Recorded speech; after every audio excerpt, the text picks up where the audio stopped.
Welcome everyone to the final edition of the Western Heads East 20th Anniversary Webinar Series. My name is Bob Gough. I'm the Director of Western International Internships and Development at Western International and Director of the Western Heads East program. Before I hand things over to our fantastic host for today, I'd like to take a brief moment to acknowledge the land that Western calls home. We acknowledge the Anishinaabe, the Haudenosaunee, Lenape-Wuk, and Chinungtan nations, whose traditional lands we are gathered on today. We respect the long-standing relationships that Indigenous nations have with this land, as they are the original caretakers. We acknowledge historical and ongoing injustices that Indigenous peoples endure in Canada, and we accept responsibility as a public institution to contribute toward revealing and correcting miseducation, as well as renewing respectful relationships with Indigenous communities through our teaching, research, and community service.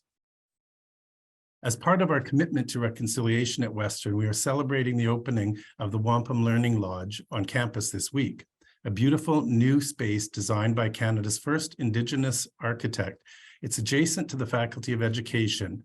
They're hosting several tours and events throughout the week. If you have the opportunity to participate, I encourage you to visit indigenous.uwo.ca for more information. Now, it is my pleasure to introduce our host for today, Kelly Ziegner. Kelly is President and CEO of United Way Elgin Middlesex. She is a lifelong Londoner who often quips that she is a United Way lifer. Having always been connected with organizations in her capacity throughout her 20-year career in the nonprofit sector. Because we're talking about bringing probiotic nutrition to vulnerable populations in London, we thought it was fitting to invite Kelly to be our host for today. Kelly, we know it's a really busy time for the United Way at this time of year, so we thank you for taking the time to be with us today. Well, thank you, Bob. I'm really honored to have this opportunity. I'm so pleased to be here and to be your host for today's webinar. I'm excited to hear more about Western Heads East and listen to our speaker, Steve Cordes and Kris Pettit. Normally, I spend my days talking about the needs in our local community, but also the tremendous efforts of community organizations and leaders and average people coming together in partnership to make a difference. The Western Heads East story brings about exactly the same passion, filled with innovation and elements of strong partnership to the forefront. There's no doubt that over the past 20 years, Western Heads East has made a tremendous impact, both in Africa and here at home. The grassroots effort begun by Western and Brescia faculty, staff, and students has engaged with partners to make a difference in the health and social development of so many individuals and communities. We also know that the program offers transformational experiences for student interns who have the opportunity to work with and learn from community members. As someone who works closely with partner organizations across our local community, I can tell you that this approach to community engagement is highly valued. United Way Elgin Middlesex itself has a fantastic partnership with Western and community organizations across our region. We all benefit from the goodwill and collective ingenuity of students, faculty, and staff from Western regularly. What's unique about the speakers we'll hear from today is that they'll talk about Western Heads East and what their partners are doing and bringing innovation and learnings gained in East Africa and how they're bringing that back to the most vulnerable here in our own community. And I'm really looking forward to hearing about this initiative. And it really piqued my interest because it's about probiotics. And I'm a bit of a probiotic evangelist. So I'm excited to hear more from Kris about what she's doing. Before we get started, I'd like to thank our sponsors for this webinar series, Western Research, Lawson Health Research Institute, and Brescia University College.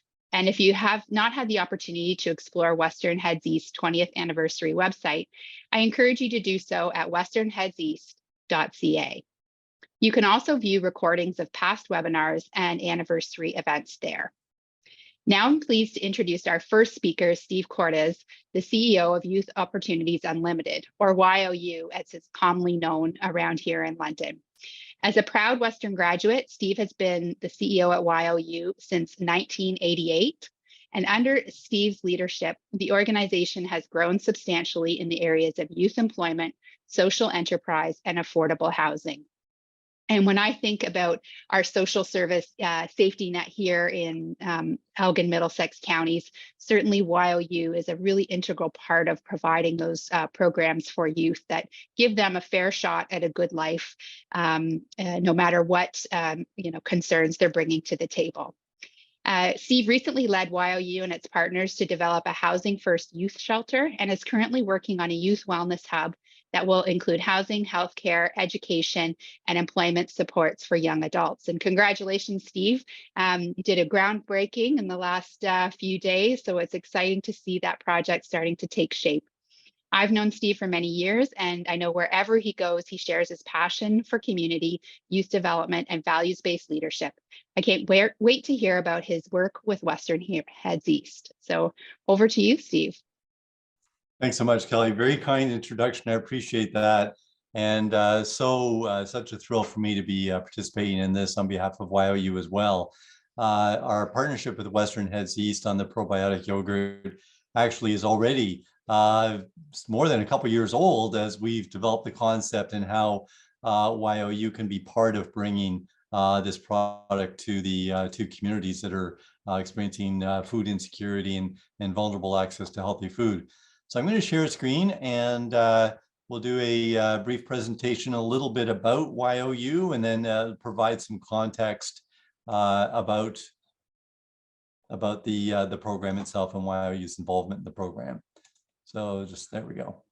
So a tiny bit about Youth Opportunities Unlimited. We're an organization, not-for-profit organization, serving London Middlesex County. We were established in 1982, so we're in our 40th year now. And fundamentally, the organization was created to help support young people around skills training, access to employment, access to prosperity, access to fully participating in our community. So over the 40 years that we've been in existence, while we started off on an employment focus, we've then kind of backed up and looked at what are the deeper issues that prevent young people from accessing employment and training programs and so on. And that's where we've dug into a deeper service model that offers a variety of supports. So we're going to walk through a tiny bit about that. And I'm not going to tell you all about the programs at YOU, but I want you to understand our viewers to understand the genesis of what the organization is all about. And then through that, how does a probiotic yogurt product line up with Youth Opportunities Unlimited mission, vision, values? One thing about YOU, and I just love this quote from Janice Stein, because it really is not about the programs that go on. It really is about the culture in an organization. And within that culture, there has to be a sense of innovation, a sense of experimentation, and it has to be okay that some things will not work out well, that we learn from failures as well as we celebrate and learn from successes. You'll see a couple of pictures in my brief presentation, and I think they kind of help tell the story. Again, thinking about that mission, vision, values of YOU, fundamentally helping young people succeed and the deep services that go into that. These two young women jump to mind as good examples of that playing out. The young woman that you're looking at with well, I guess they both have very bright colored hair, sitting in the chair with the glasses. Her name is Courtney, and she spoke at a significant fundraising breakfast for YOU. That's an annual event. And Courtney, as you'll see in her quote there, experienced many years of homelessness. And Courtney engaged in services at YOU starting when she was 18 years old. And at that point, that's when she first experienced homelessness in our community. And for her, you'll see her quote, to decide you're not going to be homeless means you're going to give up everything you knew to change that. And that quote always struck me as a bit of an epiphany about people experiencing homelessness, because I've never heard it put quite that way. When we think about people experiencing homelessness, we often think about what they lack. Of course, lack a safe roof, lack a community around them, lack and so on, but we don't think about what they have. And Courtney put in context very well that you have a sense of community around you. And to go from homelessness to being housed, you're quite often leaving significant and important parts of your community behind as you find this new opportunity, this new success for yourself. So Courtney engaged in a number of programs at YOU over a period of time from 18 on up till she's about 24. Participate in a short period of program, drop out, we wouldn't see her for a while. A few months later, she'd come back. And around that culture at YOU, one of the things that jumped out for her, and she put it when she spoke at this breakfast for our 11th annual breakfast, when she spoke, she said, one thing I couldn't believe is every time I decided to come back to YOU, you folks welcomed me. You weren't mad that I let you down before. You didn't get mad at me. You didn't make me jump through hoops. You welcomed me. And what really changed for her was hitting her 24th birthday, staying in a shelter at that point, and realizing that if she didn't make a significant change in her path and her trajectory, she was probably going to experience chronic and repetitive homelessness for most, if not all, of her remaining life. And that's what motivated her to move forward. How does YOU help people move forward?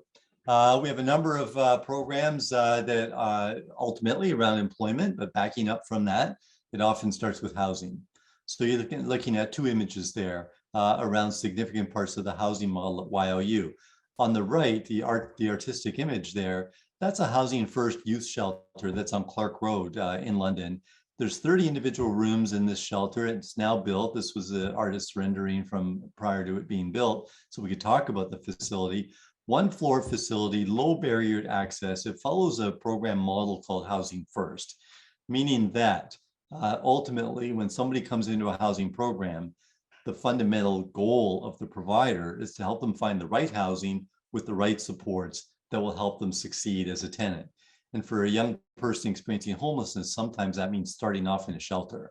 So that shelter is unique in many ways. It's a bit of a service disruption model in the sense that there are no dorm styles there. Everybody gets their own room. It's pet friendly. There's an intake process that starts with diversion. If they don't need services at the shelter, they won't receive services at the shelter. Sometimes that means reconnecting with family, with friends, sometimes even in other communities. If they've been disassociated from family that's in another community, we'll help them get to that community. So that's what the shelter is all about. The image on the left is an image of a building that YOU has redeveloped a number of years ago now in downtown London at Richmond and York. And that's where actually the probiotics will be taking place and do take place a little bit now as we roll out YOU's involvement in this project. So that building is known as the Cornerstone. There's 30 apartments in that building, all transitional housing or permanent housing for young people, many of whom have experienced homelessness before coming into that building. And sometimes now, with the shelter in place, have moved from the shelter on over into the Cornerstone. It's not a longitudinal path. They don't all go there, but some of them can go there and it's a resource available to them. And then within that building, there's employment programs, education programs, social enterprise training programs, and so on. So altogether, we have 70 units for housing available to young people in our community through models of care at YOU. Again, security, food security is a big part, and community engagement is a big part of what YOU does. So food security for YOU happens in a couple of ways. One is that cafe that is in the basement, the ground floor of the Cornerstone building. You saw an image of that a moment ago. We have a social enterprise that is a cafe. Our job in our social enterprise programs is to prepare young people for the world of work, not necessarily to train them in any one of our social enterprises to work in that enterprise. So people that are working in the cafe don't work in that cafe because they want to develop a career in food services. They may, but really they're entering into that cafe because they can start a path towards employment, which may be in food services, maybe in a completely unrelated field, but we use the food services model as basically a prop. It helps young people learn about the regimen of keeping a job, getting a job, workplace communications, working under stress, working with customers and the general public, working as a team, managing conflict that comes up in any work site, and so on. What you're looking at here in the two images, on the bottom left-hand corner, is just a lovely picture of one of our food programs on the go. Youth Opportunities Unlimited has a contract with Meals on Wheels London. So any fresh meal ordered from Meals on Wheels actually starts its journey at the YOU Cafe. So every day, youth in our training program are creating about 200 meals for mainly seniors who are living quite isolated experiences around food security And this provides them with a healthy meal that they're purchasing through Meals on Wheels. The meal is created at YOU. So what you're looking at there is a recipient of one of the meals, and you're also looking at one of the young people that helps create those meals at that time. So I just love that sense of community that happens there and that intergenerational support. Now, speaking of intergenerational, the other picture that you're looking at there is a food gathering that would take place periodically in that cornerstone building where the cafe is. This is a boardroom on the roof of that building. So in that image, you're looking at seniors that were on a day trip from a long-term care facility. They came down to Youth Opportunities Unlimited. They got to order from the menu. They enjoyed a healthy meal. They enjoyed a beverage, and they enjoyed camaraderie. And really what they enjoyed there is pairing up with young people. They could talk about their life stories. They could ask young people about their life stories. And it was just a lovely intergenerational opportunity for communities that feel quite isolated often to come together and feel far less isolated by being together. Community engagement for us is quite often one of our signature events is this breakfast for you I talked about, where that young woman was the speaker for the 11th one. The image in the far right is the group that was gathered for the last in-person event, which took place in 2020, days before the pandemic. And the center is you're looking at two speakers there. Part of our role when we fundraise as we see it is not only to raise money and funds to support YOU and our work, but also to really raise awareness about the work that goes on, whether it's through YOU or other community partners. So for us, we look for speakers that will address the audience and challenge their thoughts, maybe around homelessness, maybe around mental health issues, maybe around a multitude of issues that young people are experiencing. And we actually train young people to be the speaker. So at a gathering of 1,100 or 1,200 people, they're assembling to hear a keynote speech from a young person who's been trained to be a talented speaker at that point. And in that particular year, there's a young person who was living in Oak Ridge who's experiencing homelessness actually in an encampment in Oak Ridge because things broke down at home. And you're looking at son and mother who reconciled prior to this event, of course, but were able to celebrate together their individual journeys that led them to that family breakdown and their journeys that came back together around family reunification. The cafe that you're looking at in the bottom left with coffee and tea, that's at the Children's Aid Society head office prior to the pandemic. YOU was contracted at CAS to run their cafeteria for them. Another opportunity to train young people and to put them in a position of expertise when they're actually in a facility where the experts often are the staff. In this case, the experts can also be the youth themselves who have gone through programs. And the other is on the bottom right there is inside that cafe. And that's a young woman addressing actually a field study day from IV's HBA program. Kelly mentioned the Wellness Hub that will be taking place at the groundbreaking, the site of the groundbreaking earlier this week. So that center will be called Jones Place. That's an image of what Jones Place will look like. There'll be 39 apartments in there. The apartments are targeted to young families and targeted to young people who are experiencing homelessness. On the yogurt side, and how does this all fit in together with a probiotic yogurt? In this particular facility, and then I'll take it back and tell the whole story briefly. In this particular facility, there's a teaching kitchen. In this particular facility, if you think about the clientele that will be living in this building, primarily single or two-parent families, families of infants, families that often have experienced homelessness before coming into our care. And one of the, I think, empowering things we can do is help train those folks and prepare those folks for independent living where they don't rely on services. They haven't had the opportunity for healthy meal preparations before. So if they've had it, it's because they've been a recipient of a meal, but not preparing a meal. The Middlesex London Health Unit has a program that teaches young moms all about healthy eating. They've asked if they could work in our collective kitchen there to actually deliver that program in our facility. That's an example of how the hub will work. So those young moms, when we're thinking about bringing a probiotic yogurt online, they're going to learn as part of this overall food security and overall healthy eating program that we have in place, the benefits of a probiotic yogurt, how to integrate it into the meals that they're going to prepare for themselves and their children, and then also ongoing access to services like that. So when you think about stepping back and looking at the probiotic and how that fits into our program model, we're able to introduce it to 200 seniors a day through the Meals on Wheels program. Youth Opportunities Limited feeds approximately another 100 young people a day through our shelter, through people that live in the Cornerstone building, and community drop-ins where young people experiencing homelessness come into Youth Opportunities Limited for supports. And so much of that support involves food. So we're looking forward to being able to introduce not just more food, but their education and a healthier food option. So the probiotic yogurt, and one of the things that excites us most about this project is the fact that we can help young people be engaged in the story of their own food security.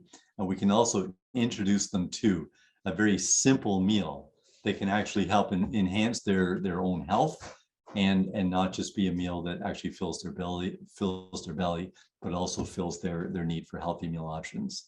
So in an overview, that gives you a sense of what Youth Opportunities Unlimited is all about. So I'm going to stop sharing my screen there. Great. Well, thank you, Steve. I'm sure everyone is very impressed about hearing about the breadth of work that's happening at Youth Opportunities Unlimited. Every time I hear you speak, I always marvel at the level of innovation and partnerships that are happening at YOU.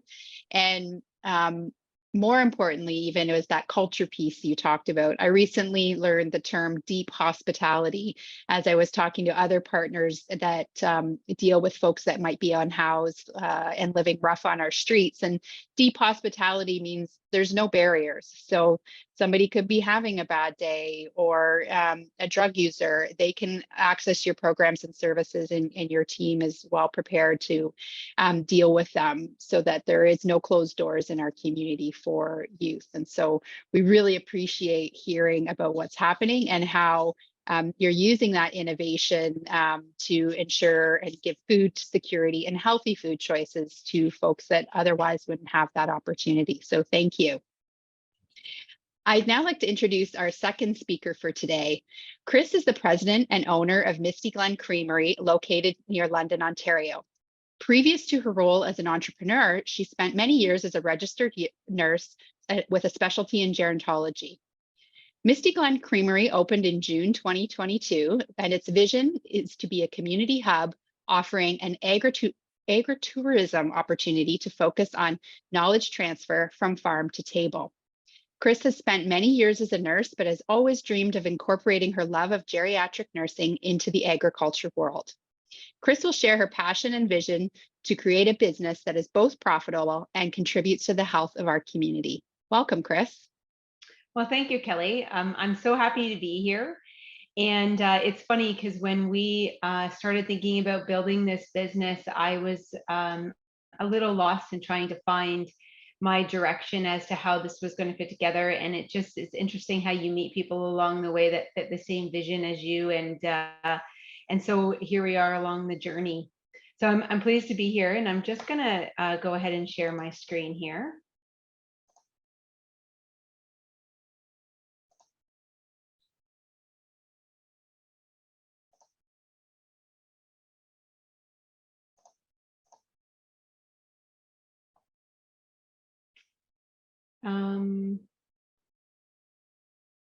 So I just want to double check. Are you seeing this the screen with it's just not coming up correctly here?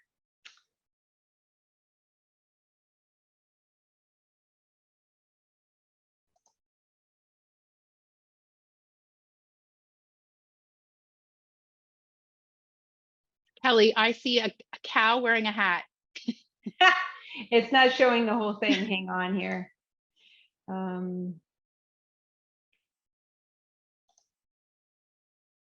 Going to try.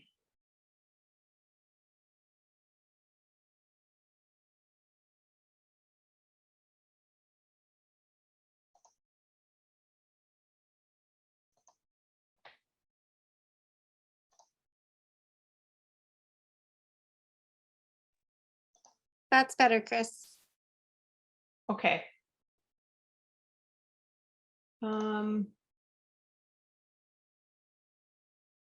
Is it showing it in before it starts the slideshow, or is it showing it as a slideshow? I think we're seeing your slides. So I think you just have to hit present.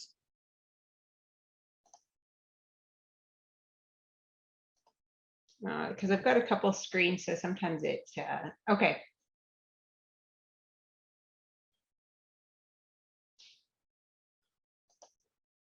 I think it's probably fine if you just want to present like this. That's totally Sure. fine. Yep.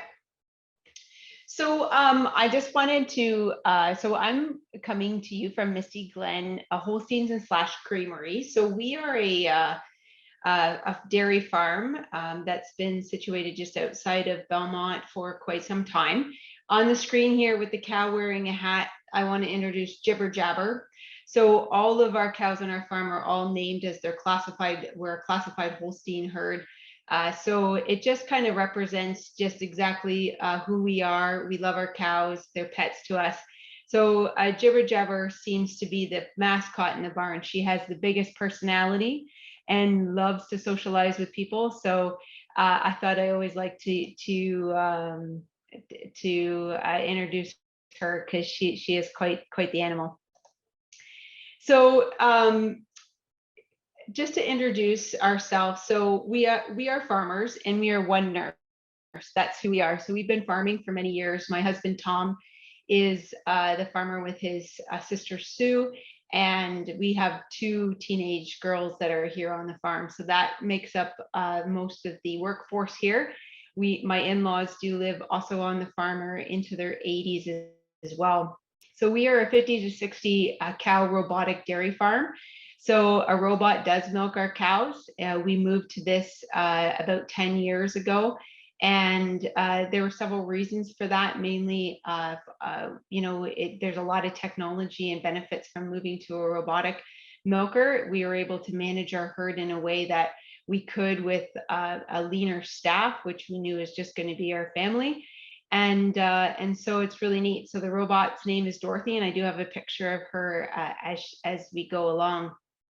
So we are people who are passionate about healthy local food production. And so when we were thinking about diversifying and moving to an on-farm processing model, we were thinking about why do we want to do this? And there were several reasons, but one of the reasons was that we really believe that minimal processing in dairy was the way to go. And to do this on a small batch level was really where we were going to hone in on the quality that we wanted to be able to offer to our community. And so the way the dairy model is moved across the province or throughout the country is that, we need to feed a lot of people. And so we have very large processors across the country processing dairy, but they need longer shelf lives. And so our products don't house a longer shelf life, but we believe that that's actually for the benefit, not for a disadvantage. So we struck out onto this model. So we also wanted to be able to offer a dairy product because we love the quality from the beginning to the end. And so I'll explain that a little bit more. So really the quality in dairy products starts in the barn, starts right from the cow. So you can see in this picture here, these cows are laying on a big sandbox. This is the ultimate bedding for all cattle. So back in 2020, our dairy farm was hit by a tornado, actually 2 tornadoes, each a month apart. And we were not using sand bedding at the time. And so this allowed, when our cows had to be rehomed for 6 months, this allowed us to actually move to sand bedding. So the cows love it. The machinery does not, which is more of an issue for the farmer than it is for the cow. But the sand bedding really makes sure that your quality raw milk is coming out with very low bacteria levels, which in the end creates a better raw product to make dairy products with. So we knew that with our robotic farm, we were able to measure these bacteria levels. We're able to keep good protocols, good clean protocols, good animal husbandry to ensure that the animals are being well looked after. And in the end, that's a very good starting product to make products from. So we wanted to share our minimally processed dairy products with our community. And so we started to think about this about 9-10 years ago. It was actually 9 years ago. And we were thinking more about fluid milk sales at the time. And then our barn was fairly new at the time. And so we put it on hold, and we thought indefinitely we put it on hold. And then we came back to the table in very early 2020 before the pandemic. And then the pandemic did certainly illustrate why it is that we need these small local hubs of food to be able to manage through times such as that. So we looked at various ways of diversification and value add on farm. And one way, this was one way we knew that we could do that. And so it wasn't until a little bit later that I was able to bring in my love of seniors into this, and we're continuing to build that. So we did build our creamery, and we went live with our business in early of June this year. So we are new, and we are learning a lot and working a lot of hours right now, as we're still a very lean machine. So I just like putting this picture up because this is our first Jersey calf that we had born this year. This is Smokey. She's super cute, and we all need cuteness in our life because there's a lot of things that don't provide so much cuteness. So I always like to throw Smokey in there. So Smokey came to us because my youngest daughter is showing a Jersey breed for 4-H. So 4-H is a youth program that teaches children how to learn to do by doing. And we just got back last night from the Royal Winter Fairs. They were showing their calves in Toronto. So lots of skill development that they developed through that. So that's a big part of who we are and our children's lives as well. So really honing in on why we want to sell our dairy products off farm and locally, because quality does start from the ground. And so we do grow all of our crops ourselves, with a small exception of our robot pellet and a protein supplement that we give to the cows to ensure that they stay healthy, as they are definitely hardworking girls for us. So our cows do have a nutritionist that visits the farm regularly to ensure that our cows stay in excellent health and are getting the nutrients that they need to ensure that they have good milk production. And again, really to drive home is that if we care for the land, we're caring for our cows. So you can see here, our young stock get mainly a baleage ration in terms of hay. So that's basically fermented hay. And we do plant our crops ourselves and manage all of that feed ourselves. And then you can see it here in the bunk, the cows are up eating. And so that's really important for us to be able to take, because that's really getting the quality is that you're really looking at it from the beginning right to the end now, with us being a processor. So this is Dorothy. We named her Dorothy because we were hit by 2 tornadoes, and we ended up getting this top of the line, brand new spanking new robot that has a 3D camera, so it sees what we see. And so this arm comes in and it washes the teats under here, and it attaches all of the milk suction cups onto each teat.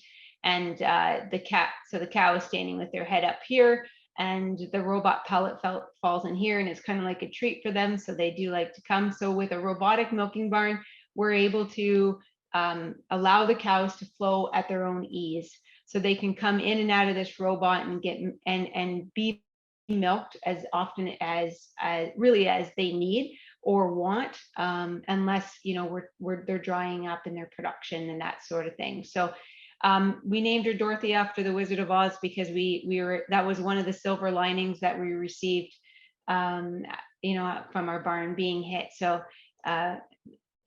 this is our barn. So this is where it all begins.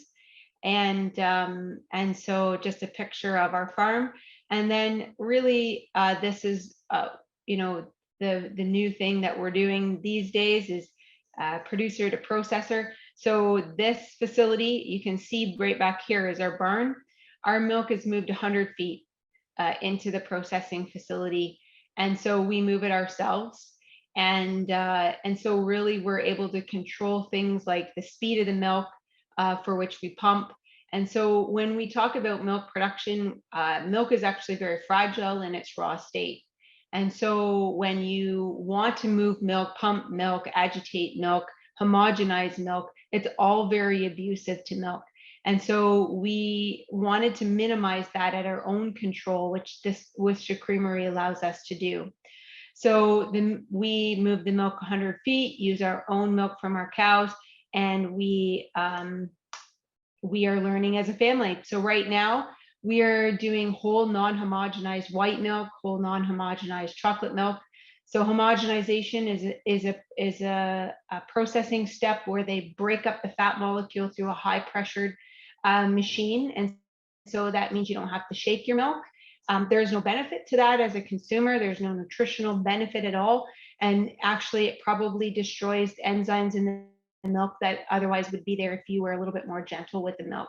So we are hearing people that are able to drink our milk with lactose sensitivities, because we're just a lot more gentle with it and doing the very minimal amount to it to legally sell milk.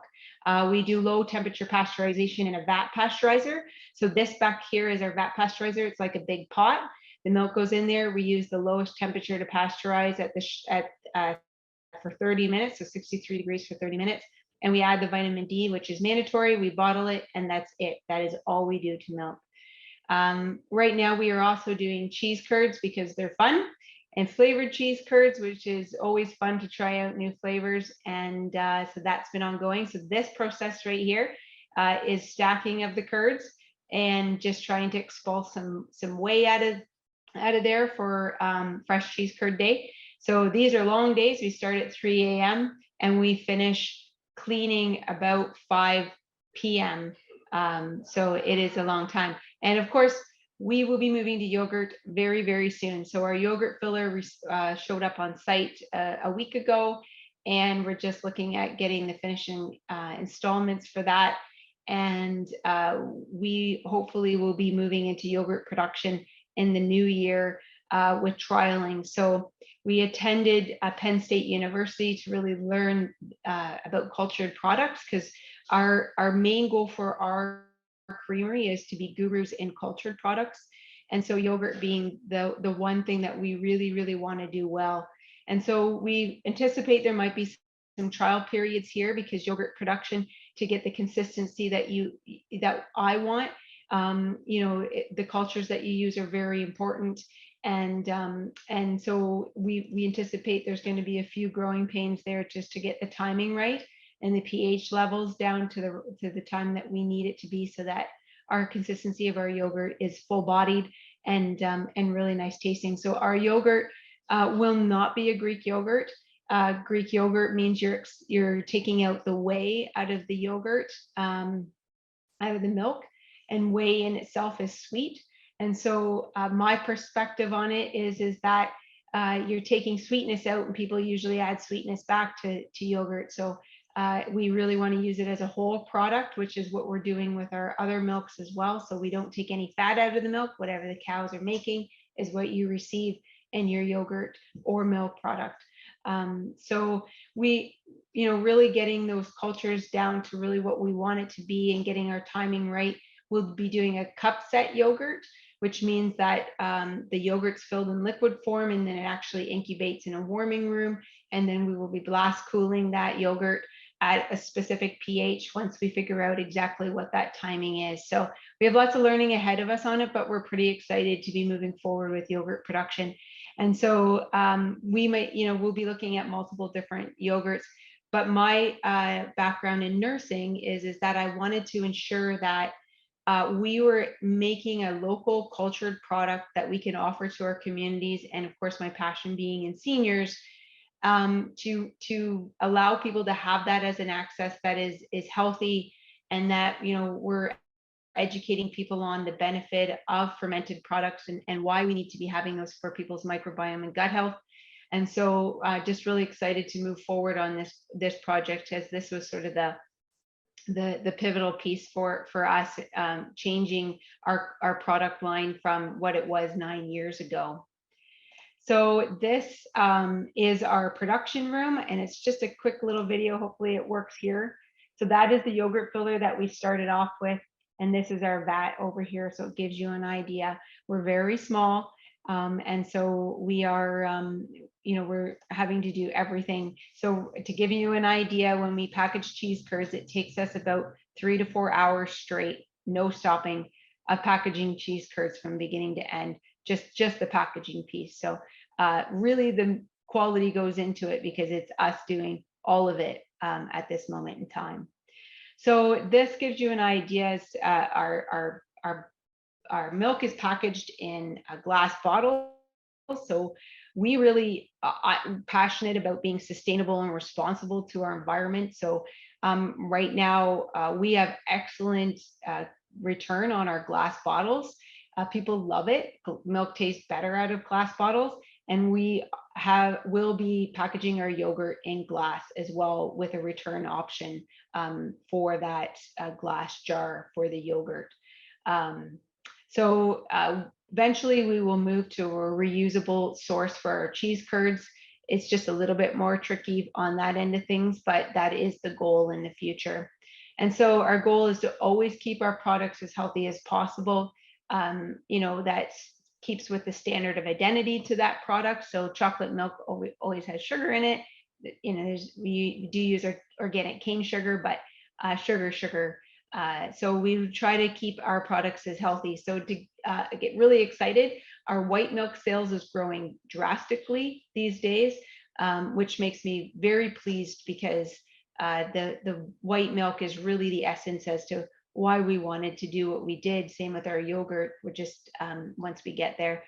So it is the most natural whole product that you can find on the market, what is bottled in that bottle of white milk right there. And of course, we're very passionate about local. We do have a retail store on site that houses other local products, and will continue to do so as time goes on. And we want to be connected. So connected can mean lots of different things, but for us, it means in everything. So we want to be connected to our community, connected to innovation and partnerships, and being able to be aware of what's happening in trends, and being connected to the research of why we need to eat fermented products and probiotics and things like that. So it's just it's a big word for us, but it really is why my passion behind being connected to our consumers and partners and offering these products. So our vision is to build a successful business that can supplement senior services for our communities, and really the vision behind this is that someday there will be programming on farm for seniors, and probably more specifically towards dementia care, as long as I'm allowed to build it with my township. So really would love to have a dementia day program house on the farm, and using the creamery and the farm for programming. And my passion is always, I'm a farm girl. I was born on a farm, always been on a farm. And so when I nursed in specialized geriatric services, there are no programmings for rural people who aren't familiar with singing songs and playing bingos. That's not their life. That wasn't the life that they led. And so very passionate about bringing a program that resonates with people who lived in a rural community, and how that, what's interesting to them. So that's animals, it's livestock, it's equipment, lots of different things that, farm life is a little bit different than urban life. So being very passionate about that. We do want to become an agritourism destination for our county, for our region, being able to enhance the knowledge from farm to table. This is something that is very lost upon most consumers about how their food is made, and it's so disheartening sometimes to hear things about how people think their food is being made when they haven't had the chance to talk to a farmer to specifically ask them. And so in our creamery, we have a camera system that connects to our barn. The camera system runs in the store every day. You can see into the barn. You can ask the questions to us about your things that you might have questions about in terms of dairy farming. And so we want to be able to incorporate that into our agritourism vision as we grow. So we will be housing our first charity barn tour in December. And part of the reason for this is that we really want to open our barn so people can start to ask questions about, the cow, how the cows live and why do they live that way. And so we're passionate about it. Those cows are our family. So continuing to offer that to the public should they want to learn more about it. And then the other thing that is our vision is to build a business model that we can then replicate and advocate to other dairy farmers who might want to do the same thing across the province and possibly across the country. So, this is a large project, and we are farmers at heart, but we are not processors at heart. So it's a large undertaking. So how do we create this business model where we can teach other farmers to do the same and really hone in on the why they're doing it rather than how they're going to do it? So I'm a firm believer that if you have the why, then you will really start to figure out the how and how you're going to do that. And so if we can teach other people how to make probiotic yogurt across the province, if we can give them our story and help them through that business model, that would be a really great thing in the future for us to. So it kind of mimics the Western Heads East project that they've done in East Africa.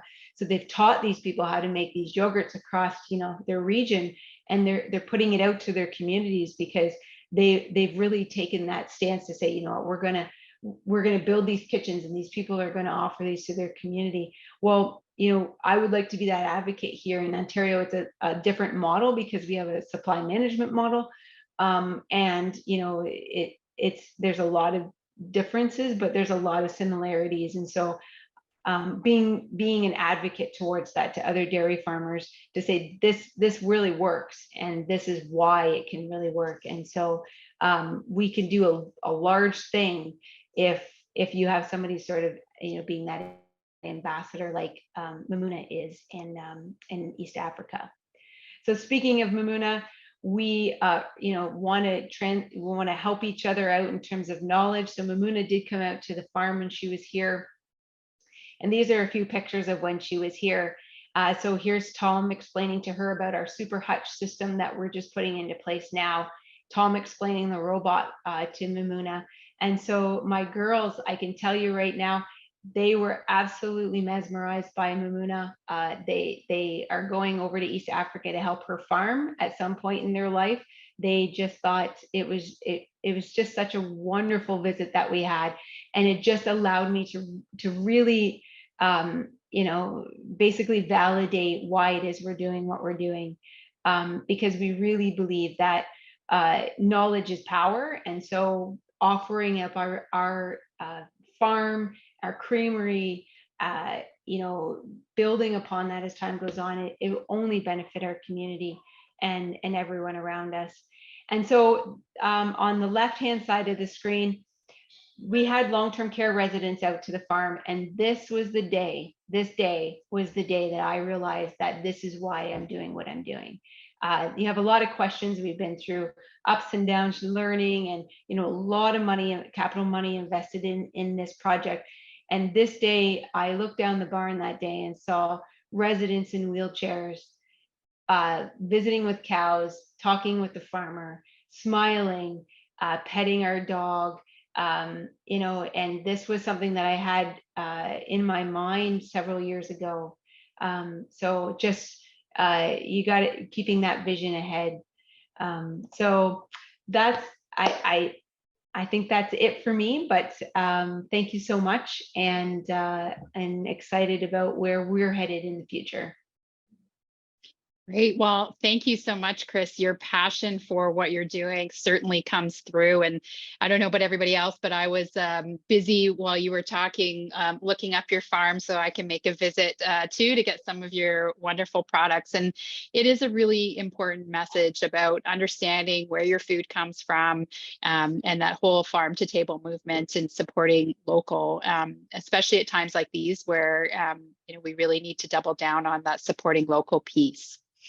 We do have time for a few questions. So if you have anything to ask our guests, you can certainly put that in the Q&A box, and I will read them out for both Kris and Steve to answer.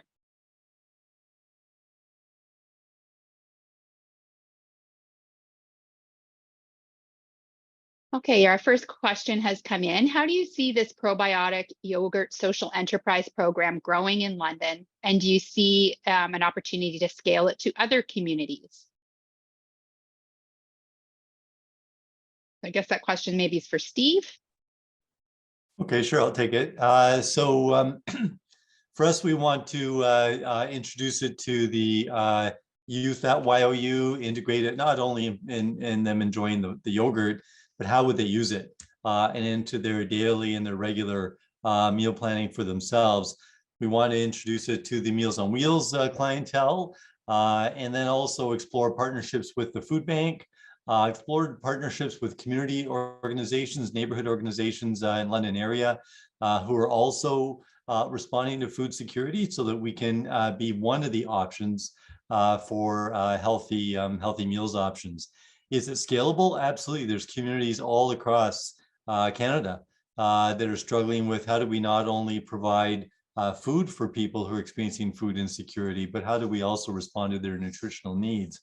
So I think that, and Kris's example with the dairy farm and her vision for how that continues to expand, I think it all goes hand in hand in how we can respond to people's food security issues, but also their nutritional needs as well.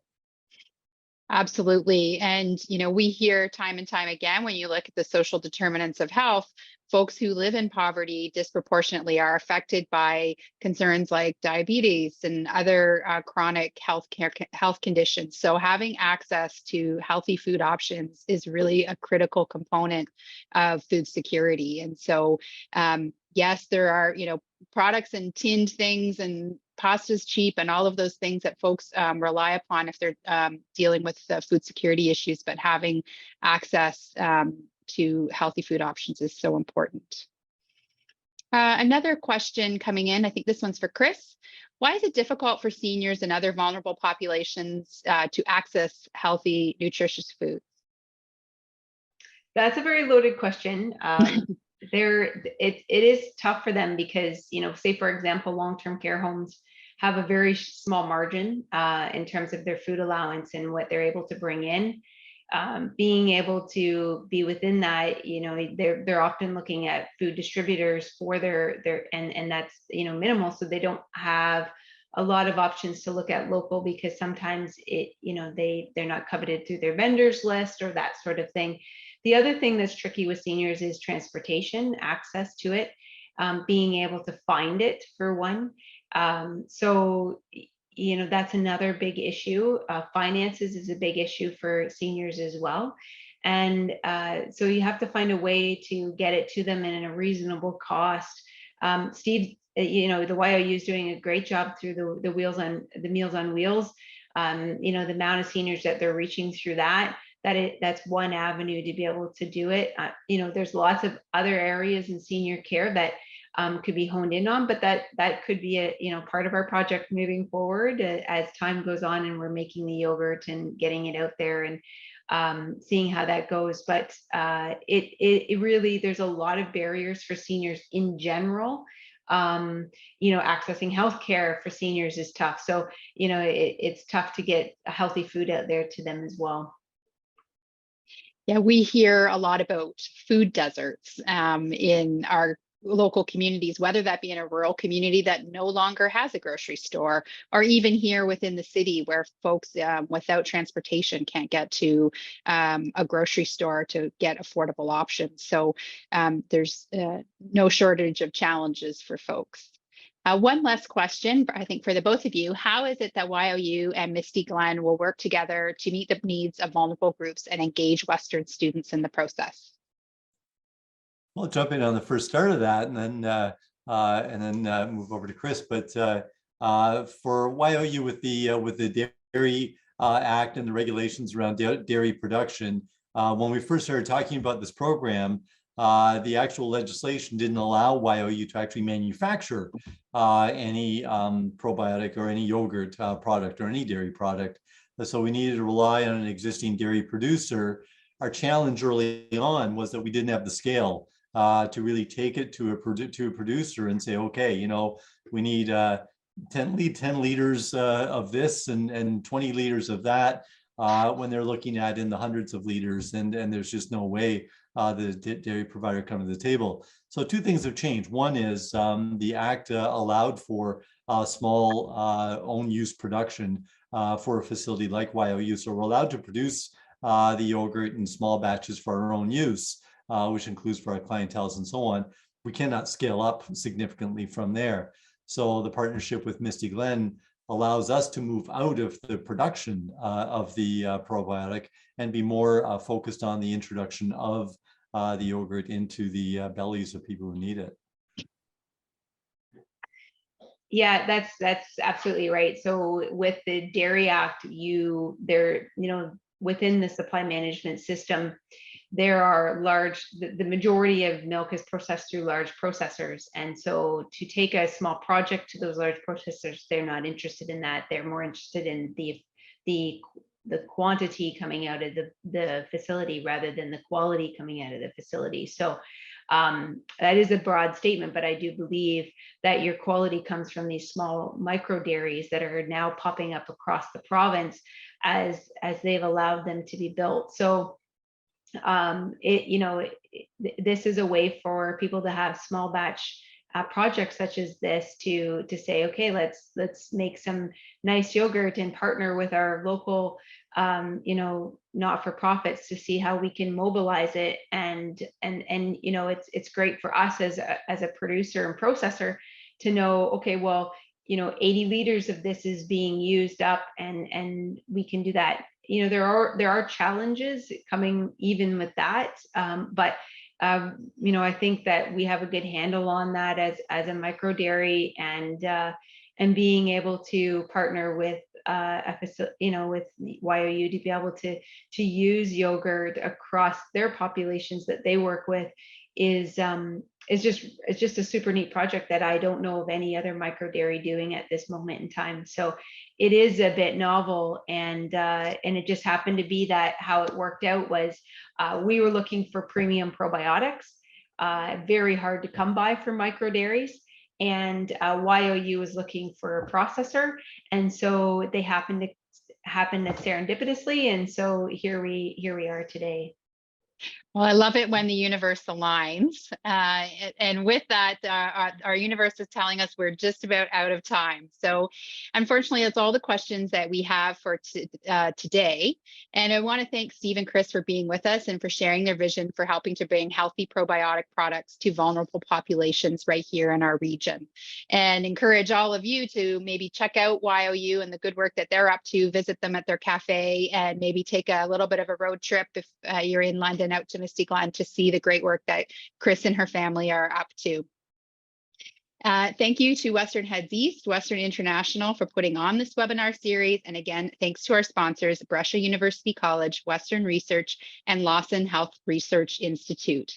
And a big thank you too to the technical team behind the scenes. It takes a village to make Kris and Steve and I look great. So we appreciate your help along the way. And as a reminder, you'll be able to find the recording of the event along with other webinars, videos, profiles, and more at westernheadseast.ca. Thank you, everyone, and enjoy the rest of your day.